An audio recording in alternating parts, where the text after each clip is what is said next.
गुस्से को नियंत्रित करने के लिए एक वकील ने सुनाया एक हृदय को हिला देने वाला किस्सा। मैं अपने चेम्बर में बैठा हुआ था। एक आदमी दंदनाता हुआ अंदर घुसा, हाथ में कागजों का बंडल, धूप में काला हुआ चेहरा, बड़ी हुई दाढ़ी, सफेद कपड़े जिनमें मिट्टी लगी थी। उसने कहा, उसके पूरे फ्लैट पर स्टे लगाना है। बताइए, क्या क्या कागज चाहिए, क्या खर्चा लगेगा। मैंने उन्हें बैठने को कहा और रघु, पानी दे इधर, मैंने आवाज लगाई। वो कुर्सी पर बैठे, उनके सारे कागजात मैंने देखे, उनसे सारी जानकारी ली। आधा पौना घंटा गुजर गया। मैं इन कागजों को देख लेता हूँ, आपकी केस पर विचार करेंगे। आप ऐसा कीजिए बाबा, शनिवार को मिलिए मुझसे। 4 दिन बाद वो फिर से आए, वैसे ही कपड़े, बहुत डेस्परेट लग रहे थे, अपने भाई पर बहुत गुस्सा थे। मैंने उन्हें बैठने को कहा, वो बैठे। ऑफिस में अजीब सी खामोशी गूंज रही थी। मैंने बात की शुरुआत की और बोला, बाबा, मैंने आपके सारे पेपर्स देख लिए। आप 2 भाई और 1 बहन हैं। माँ बाप बचपन में ही गुजर गए। आप 9वीं पास हैं। छोटा भाई इंजीनियर है। आपने कहा कि छोटे भाई की पढ़ाई के लिए आपने स्कूल छोड़ा, लोगों के खेतों में दिहाड़ी पर काम किया, कभी अंग भर कपड़ा और पेट भर खाना आपको मिला नहीं, पर भाई के पढ़ाई के लिए पैसा कम नहीं होने दिया। एक बार खेलते खेलते भाई पर किसी बैल ने सींग घुसा दिया, वो लहूलुहान हो गया। फिर आप उसे कंधे पर उठाकर 5 किलोमीटर दूर अस्पताल ले गए। सही देखा जाए तो आपकी उम्र भी नहीं थी ये समझने की, पर भाई में जान बसी थी आपकी। माँ बाप के बाद में ही उसका माँ बाप था, ये भावना थी आपके मन में। फिर आपका भाई इंजीनियरिंग में अच्छे कॉलेज में एडमिशन ले पाया, आपका दिल खुशी से भरा हुआ था। 80,000 रुपये की सालाना फीस भरने के लिए आपने रात दिन एक कर दिया। बीवी के गहने गिरवी रखकर और कभी साहूकार कार से पैसा लेकर आपने उसकी हर जरूरत पूरी की। फिर अचानक उसे किडनी की तकलीफ शुरू हो गई। दवाखाने गए, डॉक्टर ने किडनी निकालने को कहा। आपने अगले मिनट में अपनी किडनी उसे दे दी।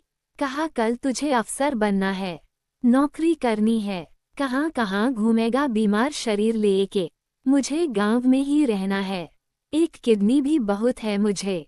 ये कहकर किडनी दे दी उसे। फिर भाई मास्टर्स के लिए हॉस्टल पर रहने गया। लड्डू बने तो देने जाओ, खेत में मकई तैयार हुई तो भाई को देने जाओ, कोई तीज त्योहार हो तो भाई को कपड़े दिए। घर से हॉस्टल 25 किलोमीटर है। आप उसे डिब्बा देने साइकिल पर गए। हाथ का निवाला पहले भाई को खिलाया आपने, फिर वो मास्टर्स पास हुआ, आपने गांव को खाना खिलाया, फिर उसने शादी कर ली। आप सिर्फ समय पर वहां गए।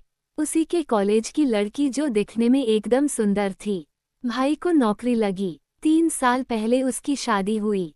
अब आपका बोझ हल्का होने वाला था, पर किसी की नज़र लग गई आपके इस प्यार को। शादी के बाद भाई ने आना बंद कर दिया। पूछा तो कहता है, मैंने बीबी को वचन दिया है, घर पैसा देता नहीं। पूछा तो कहता है, कर्जा सिर पर है। पिछले साल शहर में फ्लैट खरीदा, पैसे कहाँ से आए। पूछा तो कहता है, कर्ज लिया है। मैंने मना किया तो कहता है, भाई तुझे कुछ नहीं मालूम, तू निरा गवार ही रह गया। इसका मतलब अब तुम्हारा भाई चाहता है कि गांव की आधी खेती बेचकर उसे पैसा दे।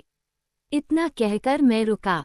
रघु ने चाय की प्याली लाई, मैंने मुंह से लगाई और मैंने बोला कि आप चाहते हो भाई ने जो मांगा वो उसे न देकर उसके ही फ्लैट पर स्टे लगाया जाए, क्या यही चाहते हो तुम?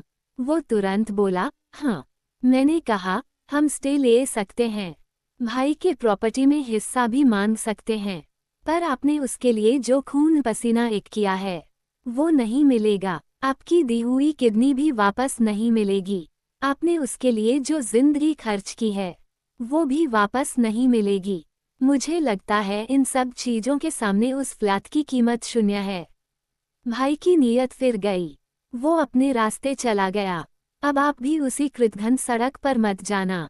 वो भिखारी निकला। आप दिलदार थे, दिलदार ही रहो। आपका हाथ ऊपर था, ऊपर ही रखो। कोर्ट कचहरी करने की बजाय बच्चों को पढ़ाओ लिखाओ।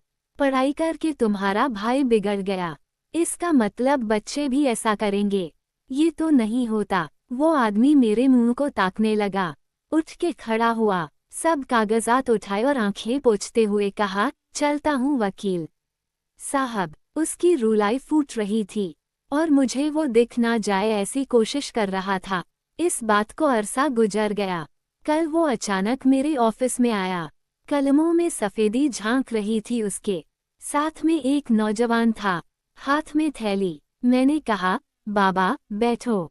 उसने कहा, बैठने नहीं आया वकील साहब, मिठाई खिलाने आया हूँ। ये मेरा बेटा बेंगलोर रहता है, कल गांव आया, अब 3 मंजिला मकान बना लिया है। वहाँ थोड़ी थोड़ी करके 10-12 एकड़ खेती खरीद लिया। अब मैं उसके चेहरे से टपकते हुए खुशी को महसूस कर रहा था। वकील साहब, आपने मुझे कहा, कोर्ट कचहरी के चक्कर में मत लगो। गांव में सब लोग मुझे भाई के खिलाफ उकसा रहे थे। मैंने उनकी नहीं, आपकी बात सुन ली। मैंने अपना ध्यान बच्चों पर लगाया और भाई के पीछे अपनी जिंदगी बर्बाद नहीं होने दी। कल भाई भी आकर पांव छू कर गया। माफ कर दो मुझे, ऐसा कहकर गया है। मेरे हाथ का पेड़ा हाथ में ही रह गया। मेरे आंसू टपक ही गए। आखिर गुस्से को योग्य दिशा में मोड़ा जाए तो पछताने की जरूरत नहीं पड़ती कभी। बहुत ही अच्छा है, पर कोई समझे और अमल करे तब सफल हो।